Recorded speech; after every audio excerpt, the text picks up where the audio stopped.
இன்னைக்கு இந்த வீடியோவில் மிக அதிரடியான ஒரு ஜோதிட தாள்களையும் மிக மிக முக்கியமான ஒரு ஆன்மீக தாள்களையும் இப்போ இந்த வீடியோவில் கடகராசினியர்களுக்கு பார்க்க போகிறோம். கடகராசினியர்கள் இந்த ஒரு வீடியோவை ஸ்கிப் பண்ணாமல் பாருங்கள். அப்போ தான் என்ன தாள்கள் பார்க்க போகிறோம் அப்படிங்கிறத நீங்கள் தெரிஞ்சு பயனடைய முடியும். ஸோ கடகராசிக்காரங்க நீங்கள் தம்ப்நெயிலில் பார்த்துருந்தாலும் இன்ட்ரோவில் உங்களுக்கு என்ன பார்க்க போகிறோங்கிறத சொல்கிறேன். முதல்ல தெரிஞ்சுக்குங்க. தற்போது 2025 ஆண்டில் தமிழ் மாதமான 4வது மாதமானது நடந்துகிட்ருக்கு. தமிழ் மாதத்தில் 4வது மாதமான ஆடி மாதம் முடிவடைகிறதுக்கு இன்னும் சில நாட்கள் இருக்குது. ஆடி மாதம் முடிந்ததுக்கு பின்னாடி தமிழ் மாதத்தில் 5வது மாதமான ஆவணி மாதமானது ஸ்டார்ட் ஆக போகுது. ஸ்டார்ட் ஆகக்கூடிய ஆவணி மாதத்தில் கிரகநிலைகளுடைய அமைப்பு, அப்புறம் முக்கியமாக கிரக மாற்றங்கள், இதனால் ஒவ்வொரு ராசிக்காரங்களுக்கும் தலையெழுத்து மாறும். அந்த தலையெழுத்து மாறுவதை அந்தந்த ராசிக்காரங்க தெரிஞ்சு பயனடையணுங்கிறதுனால ஒவ்வொரு ராசிக்கும் ஆவணி மாதம் பிறந்தோடனே என்ன நடக்குங்கிறத ஷேர் பண்ண ஆரம்பிச்சிருக்கேன். அதில் இன்றைக்கி இந்த வீடியோவில் கடக ராசிக்காரங்களுக்கு ஷேர் பண்ண போகிறேன். கடகராசியில் பிறந்த நேயர்கள் இந்த ஒரு வீடியோவை ஸ்கிப் பண்ணாமல் பாருங்கள். உங்களோட ராசி நட்சத்திரத்துக்கு ஆவணி மாதம் சாதகமாக இருக்குமா பாதகமாக இருக்குமா அப்படிங்கிறது தெரிஞ்சு அதற்கேற்ப நடந்து பலன் பெறுங்க. ஆவணி மாதம் அது மட்டும் இல்லாமல் முக்கியமாக உங்களுக்கு ஆன்மீக சம்மந்தப்பட்ட நிறைய விரத நாட்கள்லாம் வரும். அந்த விரத நாட்களில் விரதம் இருக்கிறது ரொம்ப அவசியம். விரத நாட்களில் விரதம் இல்லாமல் இருந்தாலும் அந்த தெய்வத்தை வழிபாடு செய்கிறது ரொம்ப முக்கியம். அதனால் ஆவணி மாதத்தில் என்னென்ன விரத நாட்கள் இருக்குது அப்படிங்கிறதையும் ஷேர் பண்ண போகிறேன். ஸோ இந்த வீடியோ ரொம்பவே யூஸ்ஃபுல்லாக இருக்கும். ஸோ ஒரு 10 நிமிஷம் இந்த வீடியோவை ஸ்கிப் பண்ணாமல் ஃபுல்லாக பாருங்கள். அப்போ தான் உங்களுக்கு நான் என்ன சொல்கிறேன் அப்படிங்கிறத நீங்கள் தெளிவாக உங்கள் ராசிகளுக்கு தெரிஞ்சு அதற்கேற்ப நடந்து பயனடைய முடியும். ஃபஸ்ட்டு ஆவணி மாதத்திற்கு இத்தனை சிறப்புகளா அப்படிங்கிறத முதல்ல தெரிஞ்சுக்குங்க. அதாவது ஆவணி மாதத்தில் விரத நாட்கள் இருக்குல்ல, அதை பற்றி இது உங்களுக்கு சொல்கிறேன். அதை முதல்ல தெரிஞ்சுக்குங்க. தமிழ் மாதங்களில் ஒவ்வொரு மாதத்திற்கும் ஒவ்வொரு தனி சிறப்பு இருக்குது. அம்மன் வழிபாட்டுக்கு உரிய ஆடி மாதம் நிறைவடைந்து ஆவணி மாதம் துவங்க இருக்குது. இது முழுமுதற் கடவுளான விநாயகரையும் காக்கும் கடவுளான திருமாலையும் உலகிற்கு தந்தையாக விளங்கக்கூடிய சிவனையும் வழிபடுவதற்கு ஏற்ற மாதமாகும். ஏன்னா விநாயகரும் கிருஷ்ணரும் அவதரித்த மாதம் என்பதால் இந்த மாதத்தில் விசேஷ நாட்கள் அதிகம். ஆக்சுவலி ஆவணி மாதத்தில் வெயிலுடைய தாக்கம் எப்படி இருக்கும் என்பதை பொறுத்து தான் அந்த ஆண்டு முழுவதும் காலநிலை எப்படி இருக்கும் என்பதை கணிக்கக்கூடிய வழக்கம் நம்ம முன்னோர்கள்கிட்டயே இருக்குது. அதனால் ஆவணி மாதத்தில் காலநிலை நன்றாக இருக்க வேண்டும் என்று வேண்டிக் கொண்டு வழிபாடு செய்யக்கூடிய வழக்கமும் இருக்குது. ஆக்சுவலி இப்பேற்பட்ட ஆவணி மாதம் தமிழ் நாட்காட்டில் 5வது மாதமாக வரும். இது தமிழ் சந்திர மாதம் என்று குறிப்பிடப்படும். சூரிய பகவான் தனது சொந்த வீடான சிம்ம ராசியில் பயணத்தை துவங்கக்கூடிய மாதம் ஆவணி மாதம். முழுமுதற் கடவுளான விநாயகர், திருமாலுடைய மிக சிறப்பான அவதாரங்களான கண்ணன், வாமனர் அவதாரங்கள் அவதரித்தது இந்த ஆவணி என்பதால் இது அற்புதங்கள் நிறைந்த ஆன்மீக மாதம் என போற்றப்படும். இன்னொரு பக்கம் ஆவணி மாதமானது ஜோதிட ரீதியாக சிங்க மாதம் என்றும் மாதங்களில் அரசன் என்றும் சிறப்போடு அழைக்கப்படும். என கேரளாவில் ஆவணி மாதமே ஆண்டின் முதல் மாதமாக கருதப்படுது. இந்த ஆவணி மாதத்தில் தான் விநாயகர் சதுர்த்தி, மகா சங்கடகர சதுர்த்தி, கிருஷ்ண ஜெயந்தி, ஓணம் பண்டிகை, ஆவணி மூலம், ஆவணி அவிட்டம், ஆவணி ஞாயிறு, புத்திரத ஏகாதசி, காமிக்க ஏகாதசி, இந்த மாதிரி கடைபிடிக்க வேண்டிய விரதங்கள்லாம் வரும். இதில் முக்கியமாக கடைபிடிக்க வேண்டிய விரதங்களில் ஃபஸ்ட்டு விநாயகர் சதுர்த்தியானது சொல்லப்பட்டிருக்கு. விநாயகர் பெருமான் அவதரித்த தினமான விநாயகர் சதுர்த்தி ஆவணி மாதம் வளர்பிறையில் உலகமெங்கும் கொண்டாடப்படுது. இந்த தினம் விநாயகர் பெருமானுக்கு சக்கரை பொங்கல், மோதகம், அவல் பொரி, சுண்டல், விளாம்பழம், கொழுக்கட்டை, அப்பம் ஆகியவை நைவேத்தியமாக படைத்து அருகம்புல், வெள்ளருக்கு, செம்பருத்தி ஆகியவை படைத்து வழிபடுவது சிறப்பானது. ஆக்சுவலி சதுர்த்தி விரதம் இருக்கிறவங்க விநாயகர் சதுர்த்தியில் தூங்குவது நல்லது.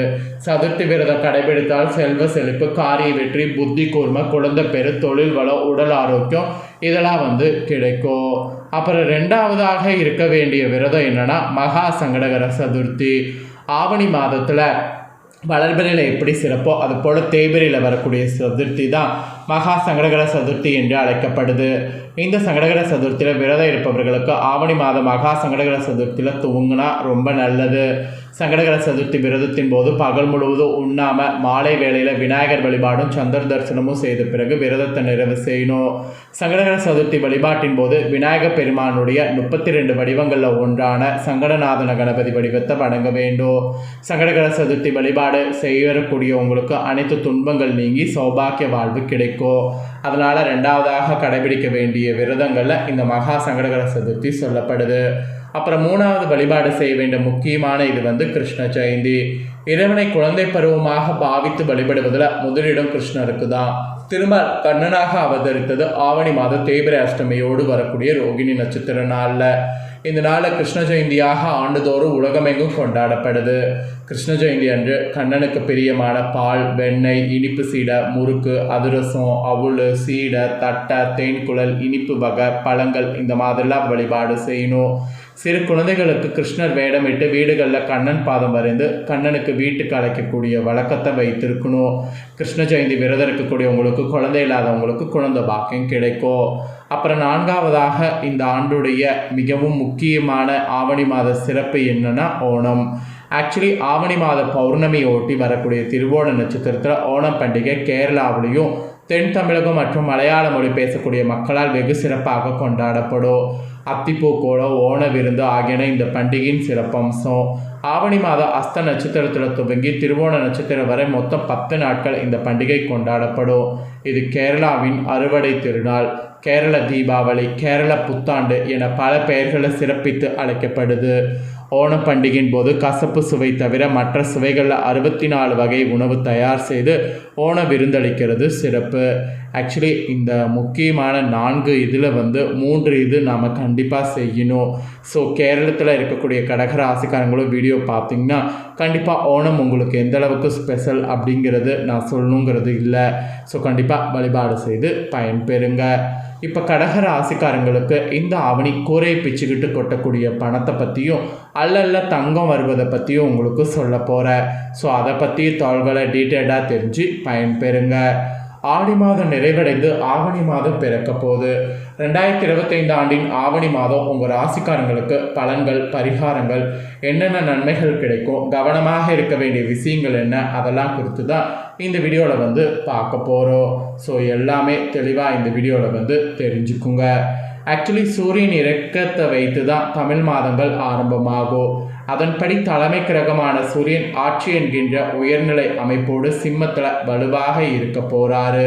இந்த மாதிரி இருக்கிறது விசேஷமான அமைப்பாகும்.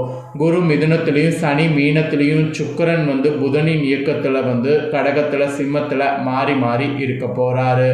கண்ணிலை செவ்வாய் இருப்பது நல்ல விசேஷமான நிலையாகும். புதனில் குருவும் செவ்வாயும், கடகத்தில் சூரிய புதன் சுக்கிரன் இருப்பது நல்ல அமைப்பாகும். கும்பத்தில் இருக்கக்கூடிய ராகுவ குரு பார்ப்பது நல்ல மாற்றங்களை தரும். அந்த வகையில் இந்த ஆண்டு ஆடி மாதம் நிறைவடைந்து ஆவணி மாதம் பிறக்க போகுது. கடக ராசிக்காரங்களுக்கு இனி அதிக அளவிலான முன்னேற்றம் நிறைந்த காலகட்டமாக இந்த மாதம் இருக்கும். செவ்வாய் மாதம் முழுவதும் 3வது இதில் இருக்கிறாரு. உங்களுடைய ராஜ யோகாதிபதி என்று சொல்லலாம். ஜீவனதிபதி 3வது இடத்துல இருப்பது தொழில், வியாபாரம், உத்தியோகம், படிப்பு என அனைத்து விதமான விஷயங்கள்லையும் வெற்றிகள் கிடைக்கும். அதுக்கான காலகட்டமாக இருக்கும். இதுவரைக்கும் இல்லாத வகையிலான முன்னேற்றங்கள் இனி தொழிலில் காணக்கூடிய யோகம் உண்டாகும். தைரியம், தன்னம்பிக்கை, முகத்தில் தேஜஸ் உண்டாகும். காசு பணவரவுகளுக்கு எந்தவித குறைகளும் இருக்காது. பொருளாதாரத்தில் நல்ல முன்னேற்றம் இருந்த காலகட்டமாக இருக்கும். 2வது இடத்துல ஆவணி மாதம் முழுவதும் சூரியன் தனாதிபதி ஆட்சியாக இருப்பது, 3வது இடத்துல ராஜாதிபதி கிரகமான செவ்வாய் 3வது இடத்துல மாதம் முழுவதும் இருப்பது பணவரவுகளுக்கு தடையே இல்லாத நிலையை உண்டாக்கும். அப்புறம் வேலை, தொழில், வியாபாரத்தில் இனி அற்புதமாக இருக்கும்.